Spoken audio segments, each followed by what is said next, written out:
You hurt me, you did, several times. It hurts to admit that we're no different. I find it hard to commit, but you don't even try. Still I'm Hey guys, so today I am here with a recommendation video, and I am going to recommend you some forbidden romances. So the first romance I want to recommend to you is Torn by Carrie Cole, and I will just read you the synopsis. So, when I was 5 years old, I told Torrin Grace I was going to marry him when I grew up. When I turned 18, I made it clear I still felt the same. The problem? He's 15 years older than me, and he's my father's best friend. Torrin Grace, my father's best friend, my pseudo-uncle, but he's also always been my rock. The one I should never ever want, but I do want him, and I love him. I always have. Tor's one of the good guys, loving, devoted, a strong moral compass. One kiss between us rocked him clear of his axis. Now we can't forget how that kiss felt and what it changed. Nothing will ever be the same between us. I'm not a little girl anymore, and he's everything I want. I know he's struggling, but I'm determined. With the last name of Valentine, I've got Cupid in my veins. The heart wants what the heart wants, and it doesn't care about age or how we met. My father cares though, and he's the one person neither one of us can stand.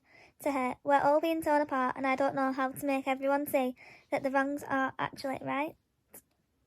And the next book that I want to recommend to you is Birthday Girl by Penelope Douglas, and I will just read you the synopsis. He took me in when I had nowhere to go. He doesn't tease me, hurt me, or forget about me. He doesn't treat me like I'm nothing, take me for granted, or make me feel unsafe. He remembers me, laughs with me, and looks at me. He listens to me, protects me, and sees me. I can feel his eyes on me over the breakfast table, and my heart pumps so hard when I hear him pull in the driveway after work. I have to stop this. It can't happen. My sister once told me they are no good men, and if you find one, he's probably unavailable. Only Pat Lawson isn't the available one. I am. I took her in because I thought I was helping. She'd cook a few meals and clean up a little. It was an easy arrangement. As the days go by though, it's becoming anything but easy. I have to stop my mind from drifting to her and stop holding my breath every time I bump into her in the house. I can't touch her and I shouldn't want to. The more I find my path crossing hers though, the more she's becoming a part of me. But we're not free to give in to this. She's 19 and I'm 38 and her boyfriend's father. Unfortunately, they both just moved into my house. The next book I want to recommend is Voyeur by Fiona Cole, and I will just read you the synopsis. I didn't know she was my student the first time I paid to watch her at Voyeur. Once she walked into my classroom, another smiling college freshman, I knew I should stop watching, but I couldn't do it. Everything about her makes me want more, and once I realise she wants me to, the temptation becomes irresistible. The worst part is that she has no idea her professor is the one watching behind the glass. I just have to hope that once she finds out the truth, she wants the same thing I do, because now that I've seen all of her, I can't look away. I also want to recommend to you Absinthe by Winter Renshaw, and I will just read you the synopsis. The name on the screen was Absinthe, but I knew her as the sultry voice blowing up my phone for late-night chats about Proust and Hemingway interspersed between the filthiest little mutually satisfying exchanges I'd ever experienced in my life.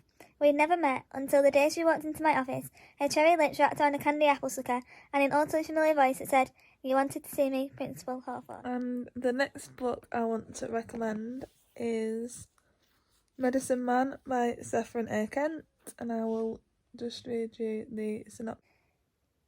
Willow Taylor lives in a castle with large walls and iron fences, but this is not no ordinary castle. It's called Hartstone Psychiatric Hospital, and it houses 40 other patients.